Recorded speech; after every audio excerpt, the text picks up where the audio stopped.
Meus irmãos, vamos abrir a Escritura no livro de Ezequiel, capítulo 37, é o texto que eu quero ler com vocês hoje à noite.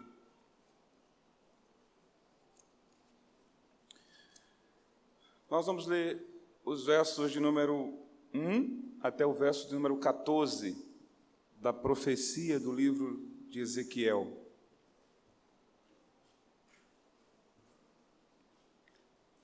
Ezequiel, capítulo 37, versos do 1 ao 14. Eu enrolei, não foi?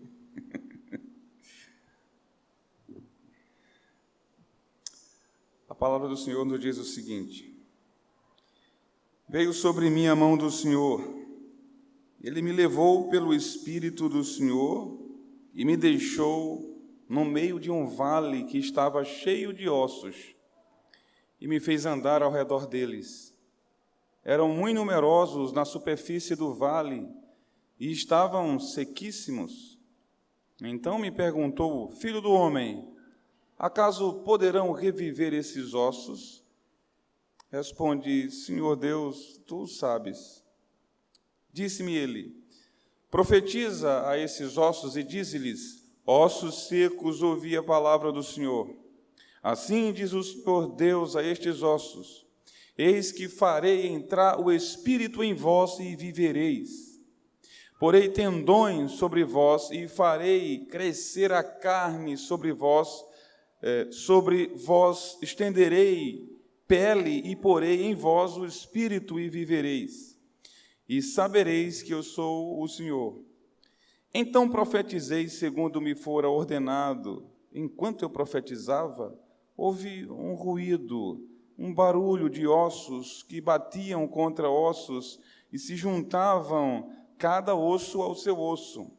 Olhei, e eis que havia tendões sobre eles, e cresceram as carnes, e se estendeu a pele sobre eles, mas não havia neles o Espírito. Então ele me disse: Profetiza ao Espírito, profetiza ao Filho do homem, e dize-lhes: Assim diz o Senhor Deus, vem dos quatro ventos, ó Espírito, e assopra sobre esses mortos para que vivam. Profetizei como ele me ordenara, e o Espírito entrou neles, e viveram, e se puseram em pé um exército sobremodo numeroso. Então me disse: Filho do homem, esses ossos são toda a casa de Israel.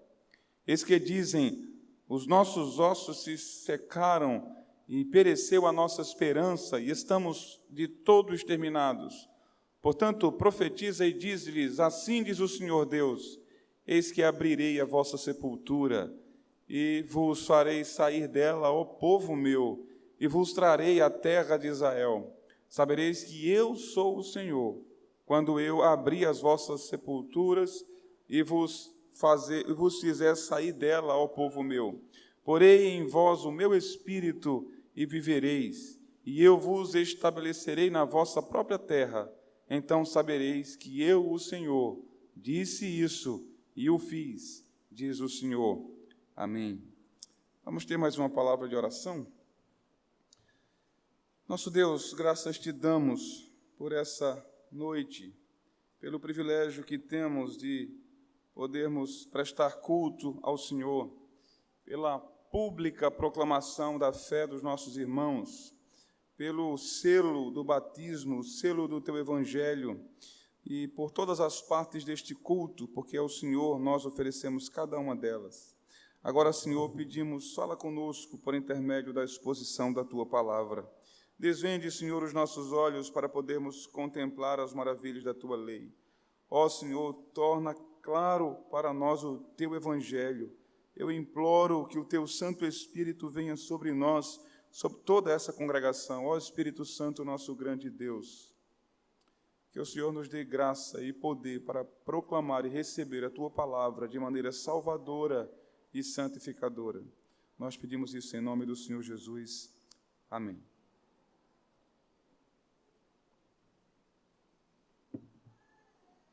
Meus irmãos, essa profecia anunciada pelo profeta Ezequiel se dá num contexto de muita perturbação. O povo estava cativo por causa de sua desobediência e de seus pecados. O povo do Senhor, que havia entregue-se à idolatria, ao desprezo da lei de Deus, deram as costas ao Senhor, foram entregues por causa dos seus próprios pecados. O texto fala da seriedade do pecado e como o pecado traz consequências horríveis. Esse povo, então, foi entregue por causa dos seus pecados a um estado de escravidão e de miséria. Somos informados que é nesse contexto que Ezequiel ele é vocacionado, chamado para proclamar a palavra de Deus a um povo perverso, a um povo de dura cerviz, a um povo incrédulo que permanecia no coração com a disposição de voltar-se contra a lei de Deus e não a seu favor. A rebeldia desse povo o levara ao cativeiro. E o Senhor chega nesse livro de Ezequiel a chamar esse povo de casa rebelde, uma casa rebelde que endurecia o coração para com o Senhor. E o Senhor chega a afirmar que o profeta Ezequiel ele seria feito como alguém com testa de ferro, para que pudesse suportar a dureza do coração daquelas pessoas e para que pudesse lhes anunciar a palavra do Senhor. Uma palavra dura por causa da dureza do coração de todo aquele povo. Mesmo assim, nós observamos uma expressão de muita graça da parte de Deus. Mesmo o povo entregue ao cativeiro, Deus exerce muita graça, porque nós observamos o Senhor levantando pelo menos 3 profetas para acompanhar esse povo que tinha pecado contra Deus e que estava em estado de miséria. O Senhor levanta o profeta Jeremias, que está exortando o povo ainda lá no reino. Nós vemos que o Senhor levanta o profeta Ezequiel para estar com o povo à beira do rio, no meio do cativeiro, e o profeta Daniel, que vai estar lá no palácio da Babilônia, também profetizando dali. Isso mostra que, apesar do povo estar debaixo do juízo, a graça de Deus estava acompanhando aquele povo de aliança. Mas há pelo menos 3 coisas que nós precisamos destacar nessa passagem que nós vamos estudar nessa noite. Primeiro, eu gostaria que vocês observassem comigo aqui e fizessem um exercício comigo. Como Ezequiel, nós precisamos olhar para a cena que ele monta aqui. Vocês se lembram? A cena que o profeta Ezequiel descreve. Devemos olhar para esses ossos secos, esse grande vale. O texto nos diz que havia um vale muito grande. Era imensa a extensão daquele vale, segundo a profecia de Ezequiel. E esse vale estava repleto, tomados de cadáveres.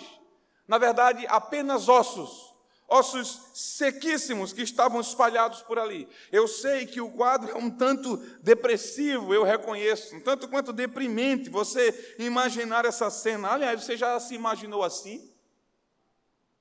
Porque é assim que você vai estar daqui a algum tempo. Só ossos secos e nada mais. Já imaginou a sua própria cena? Proponho que você se observe. Só a caveira, só os ossos secos, como Ezequiel estava vendo naquele lugar. Era assim que Ezequiel estava visualizando toda aquela situação. Um vale repleto de ossos secos, sequíssimos. E o Senhor vai ensinar ao profeta que era exatamente assim que Deus estava enxergando aquele povo para quem Ezequiel é chamado a profetizar. O povo que estava mergulhado em pecado e estava desprovido da graça divina por causa de suas misérias, por causa dos seus pecados, um vale de morte onde a vida e a sua beleza estavam ausentes. Era assim que o Senhor olhava para aquela comunidade. E é exatamente isso que o ser humano sem Cristo perante Deus é. Ossos secos, residindo no vale da sombra da morte. Quem sabe haja aqui hoje à noite pessoas que se encontram exatamente nessa situação. São ossos secos apenas, moradores do vale da morte. Talvez você tenha noção de qual seja o seu estado. Você não conhece a Deus e nem a sua graça.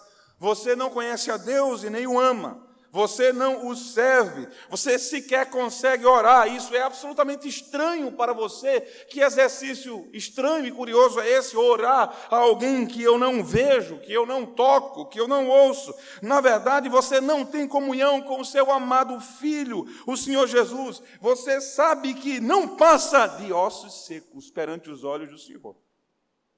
Que triste realidade pode ser a sua hoje à noite, se você está apartado da graça do Redentor. Você pode ser visto pelo Deus Todo-Poderoso apenas como ossos secos.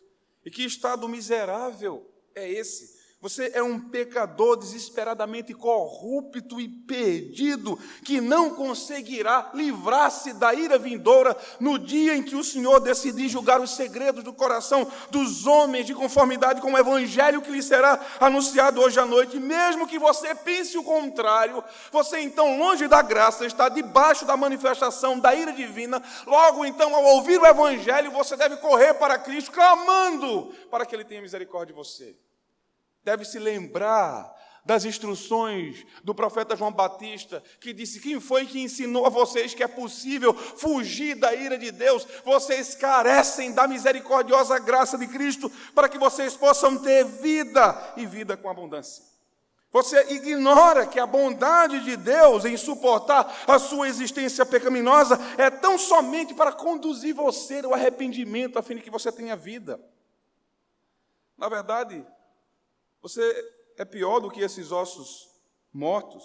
Sabe por quê? Porque esses ossos mortos, eles apenas estão aí, nesse vale, eles estão inertes, eles não fazem mal a ninguém, mas você fere a lei de Deus constantemente, quebra os seus mandamentos, você rebela-se contra Deus, você murmura contra Ele constantemente. Se Ele não age segundo a sua vontade, você foge dos seus supremos desígnios e propósitos, você não quer servi-lo, na verdade você o afronta, amando mais o mundo do que a Ele. Você nunca faz uma escolha por Ele, que morreu por você, para que você tivesse vida e para que você fosse liberto do estado de pecado. Você sempre prefere o pecado e pecar contra ele. Você constantemente o insulta e o desonra. Quantos ossos mortos estão presentes aqui hoje à noite? E quão terrível é o pecado.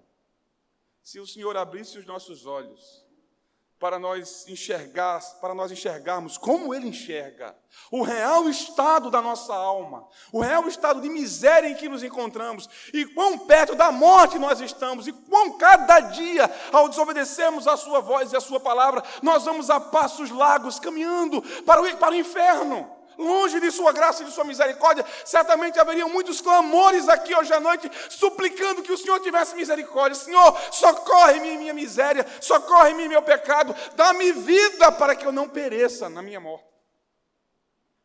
Quantas vezes o santo terá que nos alertar sobre a miserabilidade do pecado, sobre quão pecaminoso é o pecado?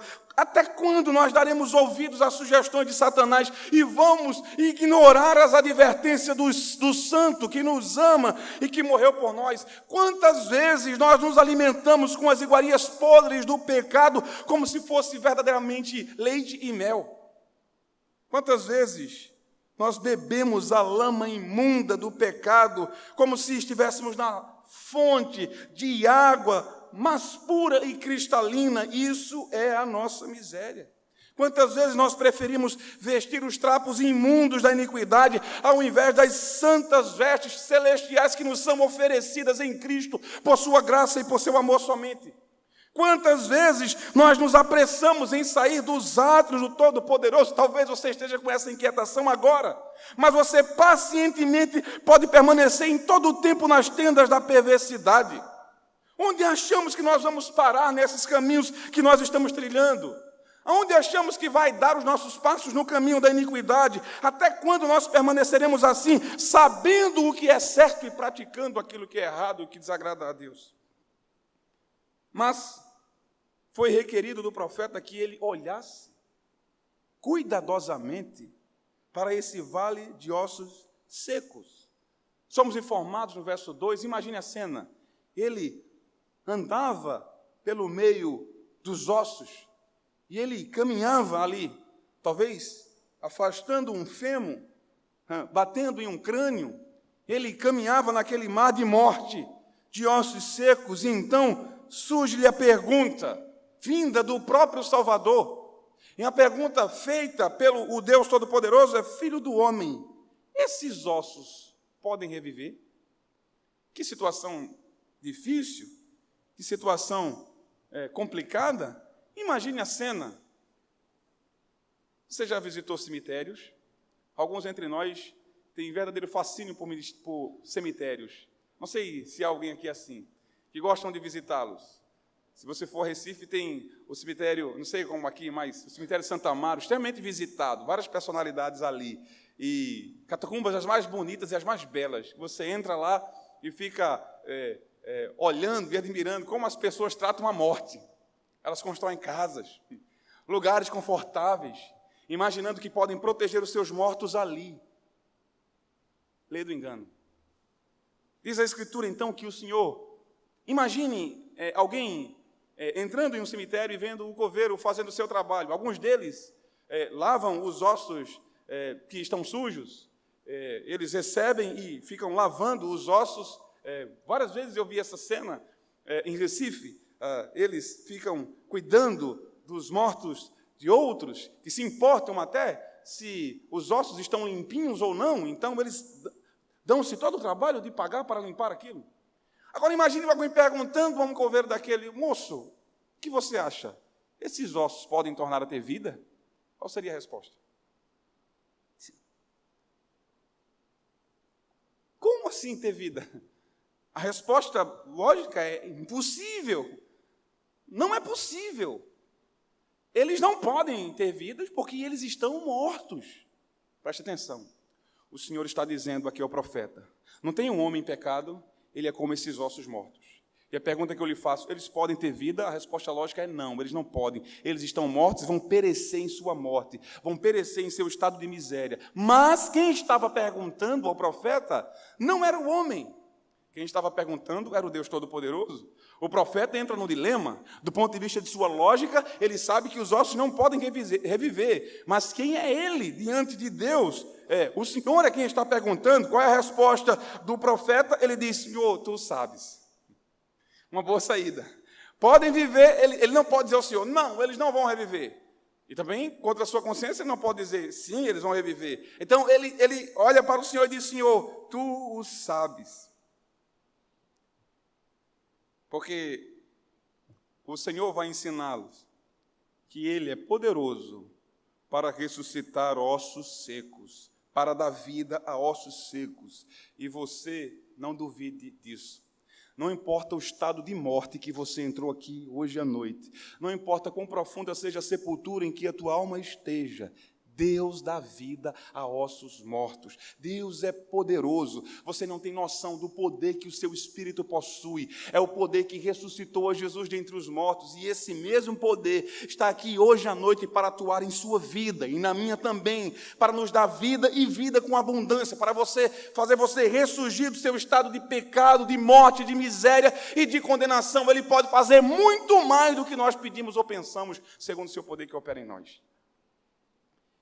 Então, precisamos olhar também, contemplar aqui para a obra do Espírito. O Senhor, então, começa a travar um diálogo com aquele profeta, dizendo: você então vai profetizar, e vai dizer: ossos mortos, ouvi a palavra de Deus. E então ele diz que faz uma promessa, no verso 5, a promessa é que ele fará o seu Espírito entrar nesses ossos, para que eles vivam. Verso 5 diz: farei entrar o meu Espírito em vós e vivereis. Verso 14 diz: porei em vós o meu Espírito e vivereis. Nós temos aqui a indiscutível obra do Espírito Santo. O Espírito Santo é Senhor da regeneração. O Espírito Santo pega homens e mulheres mortos em seus delitos e pecados. O Espírito Santo pega homens e mulheres que estão debaixo de condenação, mortos e condenados por toda a eternidade, e lhes dá vida. Ele transforma o coração, ele planta o princípio da nova vida e os fazer surgir para ouvir a palavra de Cristo e os fazer surgir para entender a mensagem do Evangelho, a fim de que possam ter vida. Somos informados que o vento sopra onde quer, às vezes de maneira impetuosa, como se deu em Pentecostes, outras vezes como uma brisa calma, com Elias. É certo que nós não podemos manipular o poder desse Espírito. É lamentável que haja pessoas e instituições que pensem que podem manipular a obra do Espírito Santo, que podem dizer o que o Espírito Santo vai fazer, que podem proclamar, que podem agendar as obras do Espírito. Isso não é possível, porque o Espírito é livre para agir segundo o seu propósito, segundo a sua graça, conforme a sua vontade, e isso se chama soberania. E esse Espírito é assim, soberano. E é prometido nessa porção do Evangelho que o Espírito se apoderaria de ossos mortos. Somente o Espírito de Deus pode tomar um estado de morte e produzir ali vida. E a minha oração é que Ele faça isso hoje à noite, dando vida a você, dando sentido à tua existência desprovida de significados. Note que nós precisamos também olhar para a atividade de Ezequiel aqui. O profeta recebe uma ordem. É uma ordem esquisita, eu confesso. Qual é a ordem dada aqui a esse profeta? Que ele pregue para os ossos. O Senhor disse: vire-se para esses ossos e pregue para eles. Mais uma vez, voltemos ao nosso coveiro. Imagine a cena, muitos ossos, e alguém diz: você pode dar uma palavra para esses ossos? Você pode pregar para eles? Isso não faria sentido algum, mas é exatamente isso que o Senhor está exigindo do profeta Ezequiel. O Senhor está dizendo: profetize para os ossos, pregue para eles, diga a eles que há um Espírito que pode entrar neles e produzir vida, que há um Espírito que pode entrar neles e dar sentido, e fazê-los ouvir aquilo que você está anunciando. Portanto, pregue a palavra. Veja então, agora esses ossos secos estão nessa situação. Vão ser ouvintes da pregação do profeta. Agora esses ossos, eles devem ouvir a palavra do Senhor, e o profeta deveria pregar, apesar de tratar-se de ossos secos. O Senhor não se importa, Ele ordena que seja pregado aqueles ossos, mesmo que sejam ossos secos, ele deve pregar para eles. E Ezequiel não tem que questionar: mas Senhor, eles não são capazes de ouvir? Senhor, eles não são capazes de dar ouvidos à pregação? Como eu vou pregar para a morte? Como eu vou pregar para ossos secos? O Senhor não se importa, Ele apenas dá uma ordem dizendo: pregue para esses ossos mortos. Ele devia pregar apesar de tratar-se de ossos mortos. Ele devia pregar apesar de sua incapacidade inata para atender a pregação. Aqueles ossos não tinham condição de responder à pregação do profeta, mas a ordem é: você deve pregar. E depois que ele profetiza, diz o texto sagrado que os ossos, eles passam a possuir carne. É estranho, porque imagine a cena, ele no meio de uma multidão de ossos, era um cemitério da cidade, uma multidão de ossos a céu aberto, e ele começa a pregar ali. E diz o texto que ele começa a ouvir barulho. Você teria fugido daquele ambiente. Barulho, osso se juntando a osso. Profetiza, Ezequiel. Imagine a cena, ele vendo os ossos se juntando, e ele começa a profetizar, e diz o texto que algo começa a acontecer ali. Aqueles ossos começam a receber tendões, carnes. Deve ter sido uma imagem fantástica se observar ossos se juntando ao seu osso e sendo cobertos por tendões, e cobertos por carne, e cobertos por pele. Mas o texto sagrado diz no verso 8 que eles ainda não tinham vida.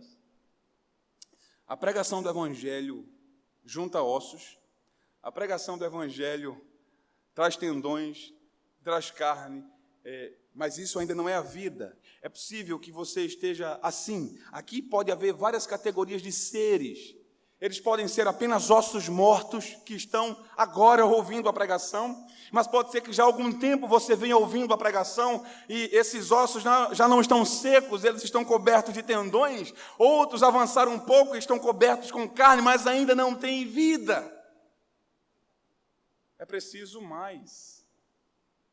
É preciso continuar ouvindo a pregação, crer de todo o coração, confessar com a boca, como diz o texto sagrado, para alcançar a redenção. Mas o profeta prega, e ele está impressionado, talvez ele fique mais empolgado na proporção que ele vê os ossos sendo tomados de carne, mas eram apenas corpos mortos, não tinham vida ainda. E por isso o profeta não apenas prega, mas a ordem é que ele pregue, e agora depois que ele prega, não somente pregar, ele deve orar também. Clamar ao Espírito Santo. O Senhor disse, você está pregando, agora ore assim, Espírito Santo do Senhor, vem de todas essas regiões, entra nesses ossos da vida. Notem que o profeta é ensinado que ele deve unir pregação a oração quando falar do Evangelho para os mortos. Ele sabe que está pregando para indivíduos que não têm condição de responder, porque o coração está cheio de maldade e de impureza. Assim é a tarefa da igreja muitas vezes. É sobre isso que eu quero tratar com vocês aqui nos próximos minutos, para não cansar tanto vocês. Eu quero dizer algumas coisas aqui a título de aplicação desse texto e observar quais são as lições que nós podemos tirar dessa cena que o profeta Ezequiel está envolvido. E para encerrar aqui, eu gostaria que nós estivéssemos atentando para isso, porque eu quero fazer a aplicação em 3 áreas nessa noite aqui, para todos nós que aqui estamos. Eu vou me dirigir primeiramente à igreja de maneira coletiva, e também vou me dirigir aos crentes, individualmente falando, e em seguida quero me dirigir a todos aqueles que não professam a fé no Salvador. Como esse texto afeta a cada um de nós nesses mais variados grupos. Então, a toda a igreja, de maneira coletiva, eu quero me dirigir a vocês. Primeiro, quero lembrá-los que a igreja é chamada pelo seu Senhor nesse mundo para pregar a mensagem do Evangelho a um mundo indisposto para ouvir ou incapaz de fazê-lo.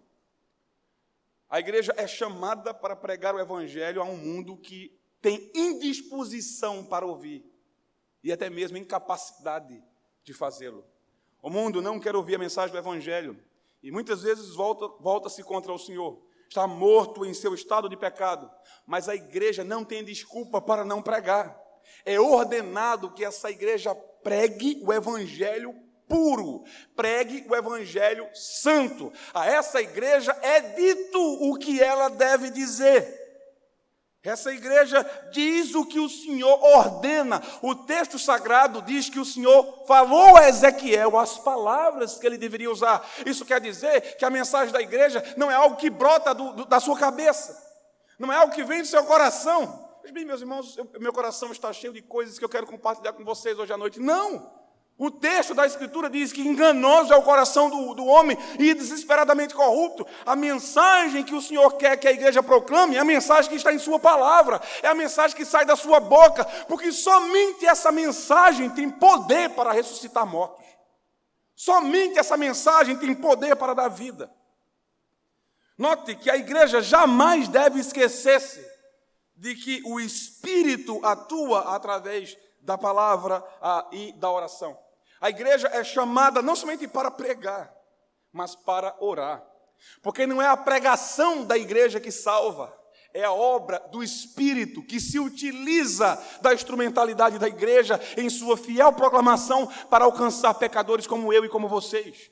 Logo, então, a igreja deve unir pregação à oração, porque enquanto prega, ela está obedecendo a ordem que o seu Senhor lhe deu, e enquanto ora, ela está confiando no poder do Espírito Santo, dizendo, não somos nós que realizamos coisa alguma na vida de ninguém, mas o próprio Espírito que nos ordena a pregar e que nos promete poder para proclamar essa mensagem, de modo que os corações sejam alcançados por sua graça. Deus pode muito bem nos enviar um avivamento, enquanto nós estamos pregando e orando. E a igreja deve tanto crer nisso, como orar por isso. Aqui o Senhor ensina a essência do trabalho ministerial ao profeta Ezequiel. Você deve pregar e você deve orar. Você deve orar e você deve pregar. E assim o Senhor usará esses instrumentos para alcançar corações de pecadores. Agora eu quero me dirigir a você, que é um crente, e que está aqui hoje à noite. Talvez você não seja ossos secos, mas esteja tão seco quanto esses ossos. Talvez essa seja a sua realidade. Quantos crentes que, mesmo professando a fé no Salvador, muitas vezes não têm experimentado os tempos de refrigério na presença do Senhor, não têm experimentado mais de sua presença e de sua graça, estão caminhando tão seco quanto esses ossos. Quero lembrá-los que o pecado faz isso, que os filhos de Deus não devem brincar com o pecado. O estado desse povo era resultado da vida de pecado que eles estavam envolvidos. Logo, então, não imaginemos que nós podemos falar que somos cristãos, não imaginemos que nós possamos dar um testemunho público de fé, mas temos uma vida reprovada pela palavra de Deus. O Evangelho não é uma doutrina tanto de língua, mas da própria vida. Se o Espírito habita em nós, ele produz caminhos de devoção, de piedade, de santidade, e muitas vezes nós estamos flertando e brincando com o pecado. Lembre-se que o Espírito que ele fez habitar em nós é santo e não tem comunhão alguma com a vida de desobediência e de pecado. Logo, se você é um crente, você deve ordenar a sua vida segundo a palavra de Deus. Você deve clamar para que Ele dê a você vida pura, santa, transformada pelo Evangelho, onde Cristo tenha prazer em estar, onde o Espírito Santo tenha liberdade para atuar. O caminho para aqueles que estão secos por causa dos seus tropeços é a confissão, o abandono do pecado, porque Deus pode e quer nessa noite reavivar a sua alma debaixo da sua graça. E o Espírito pode fazer muito mais do que o que nós somos capazes de pedir ou pensar, por causa do poder dele que está atuando em nós. Deus ama os seus filhos e quer vê-los frutificando. Deus ama os seus filhos e quer vê-los crescendo debaixo da sua graça, da sua bondade e da sua misericórdia. Agora, eu quero me dirigir a você que não é um crente no Senhor Jesus. Olhe para esse texto e para essa cena e saiba que a vida sem Cristo é um vale de ossos mortos. É assim que Deus, ele enxerga a vida do homem ou da mulher que anda longe daquele que nos reconcilia consigo mesmo, que anda longe do Cristo bendito que por nós morreu e ressuscitou. A vida fora de Jesus é um vale de morte. E quantos mortos estão presentes aqui nessa noite? Deixe-me ser sincero com você. Eu gostaria muito de dizer o contrário disso, mas eu não posso. Do contrário, eu enganaria você. O Evangelho não foi entregue para que pessoas fossem enganadas. O Evangelho foi entregue para que pessoas fossem iluminadas em suas mentes e compreendessem a verdade que Cristo anuncia. E sabe qual é a verdade? A verdade é que você está morto em seus pecados. Eu não posso enganar você dizendo que você é amigo do Evangelho. Você não é amigo do Evangelho. Veja bem, Jesus disse, vós sereis meus amigos. Quando? João capítulo 14. Vós sereis os meus amigos se fizerdes o que eu vos mando. Cristo ordena que você arrependa-se dos seus pecados. Cristo ordena que você confesse o seu senhorio, prostre-se perante Ele para ter vida. Logo, eu não posso enganar você, o seu estado é grave. O seu estado é urgente. Você não tem controle sobre o tempo ou sobre sua vida. Ouça, pecador, você não sabe quanto tempo de vida você tem. Você só sabe que está vivo hoje porque a graça de Deus sustenta você. A graça de Deus protege você. E faz isso com um único propósito, conduzir você ao arrependimento, com o propósito de constranger o seu coração para que você entenda a natureza do amor que Ele tem por você. Quantos estão aqui sem esperança? Secando em sua alma, sem fé, sem forças, em estado de miséria, no mais profundo do seu ser. Essa é a situação sua se você não ama e não segue a Cristo. Não existe uma terceira categoria. O mundo hoje à noite está dividido entre aqueles que são pecadores, reconhecendo isso, prostram-se perante Cristo e dizem, tu és o meu Salvador, eu não tenho nenhum bem fora de ti, para onde vou se tu tens as palavras de vida eterna? Eu estou perdido, Senhor. Senhor, tens misericórdia de mim. O mundo está dividido entre as pessoas que reconhecem o seu estado e reconhecem o senhorio de Cristo, e entre as pessoas que, ouvindo o Evangelho, dão as costas para ele e vão embora. Há aqueles, como disse, que até possuem carnes e tendões, mas o Espírito ainda não está lá. Tenha cuidado. Cuidado para que você não esteja conformado com você mesmo. Pode ser que há muito tempo você venha a essa igreja e você escute a pregação do Evangelho, e tendões cobriram seus ossos, e a carne e a pele veio sobre você, mas você não tem vida. Pode ser que seja até mesmo um membro da igreja, mas que não experimentou o novo nascimento, como Nicodemos, que era doutor na lei, um ministro da igreja, mas que não tinha nascido de novo. Cuidado! Porque ter um nome arrolado ao número de membros de uma igreja não faz você herdeiro do céu, não faz você discípulo de Cristo. É preciso ter vida, e essa vida não é comunicada pela igreja, essa vida não é comercializada pela igreja. A igreja não está em autoridade para comercializar, para estabelecer troca com essa vida somente Cristo dá, e Ele dá a todos aqueles que confessam o seu nome, que se voltam para Ele, que imploram perdão pelos seus pecados. Só existe um que pode dar desse Espírito, que faz ossos secos transformarem-se em vida verdejante, que é o Cristo bendito. Sem Cristo, você está perdido e está esvaziado de qualquer significado em sua existência. Pode ser que você já tenha percebido isso. Pode ser que você já tenha começado a perceber isso, a observar isso. O Espírito esteja agindo em você, sua mente sendo esclarecida, e a tua morte e perdição já te estão uma perspectiva evidente. O que fazer? Voltar-se para Cristo, clamando o seu socorro, implorando a sua miséria, a sua misericórdia. Não fique dando desculpa e dizendo que você é muito pecador e que não dá certo para você, e que você não terá forças, e que você está perdido, e que você não vai conseguir caminhar, ou que você tem medo de voltar-se para Cristo, depois então voltar-se para o mundo. Isso não serve como desculpa. Você deve confiar não em suas forças, mas no poder do Cristo que morreu e ressuscitou por nós. Você deve fazer isso hoje. A Escritura diz: se hoje ouvires a sua voz, não endureça o seu coração. Você deve fazer isso hoje, porque hoje Ele se revela para você como Redentor. Algum tempo atrás, eu li a história de um rapaz que cometeu um crime, e num determinado país, e os seus pais tinham muitas posses, eram pessoas de condição financeira confortável, e eles contrataram os melhores criminalistas da época para defender o seu filho, e formou-se toda uma equipe de bons criminalistas, e que fizeram a defesa sob a coordenação de um grande advogado à época. E ele foi absolvido em seu julgamento, e ficou muito feliz.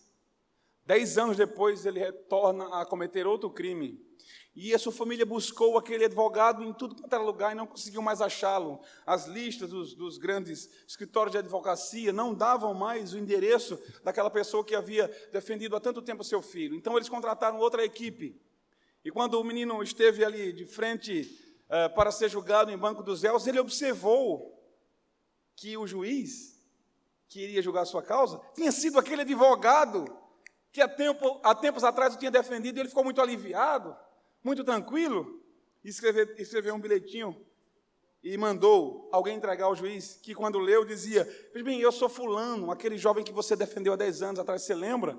Então o juiz deu um sorriso e escreveu um bilhete e mandou de volta. E quando ele abriu, estava lá escrito: "Naquela época, eu era o seu advogado. Hoje, eu sou o seu juiz." Sabe, o Senhor Jesus Cristo que nós anunciamos a você, hoje Ele se apresenta a você como seu advogado, para defender a sua causa, para alcançar perdão para você, para livrar você da condenação. Mas nós somos informados que haverá um dia que Ele virá como juiz de vivos e de mortos. E tanto eu, quanto você estaremos perante Ele para sermos julgados por sua palavra. E o texto da Escritura afirma: o juízo será sem misericórdia. Creia que aqui está aquele que tem poder para ressuscitar mortos, inclusive você, e venha a Ele. Creia que não há pecados que você tenha cometidos que Ele não possa perdoar. Se você é um grande pecador, se você é um homem cheio de pecado, com grandes pecados, um grande pecador, você tem a oportunidade de experimentar a graça de um grande Deus de misericórdia, um grande Deus de bondade que enviou o seu Filho para que você tivesse vida e a tivesse em abundância. Não dê as costas ao Salvador nessa noite. Reconcilie-se com Ele e tenha paz. Suplique a Ele a sua graça. E diga: Senhor, eu não passo de um vale de morte, mas eu sei que toda a vida está em Ti. Tem misericórdia de mim, ó Deus, para que eu não pereça, mas para que eu viva segundo a Tua graça.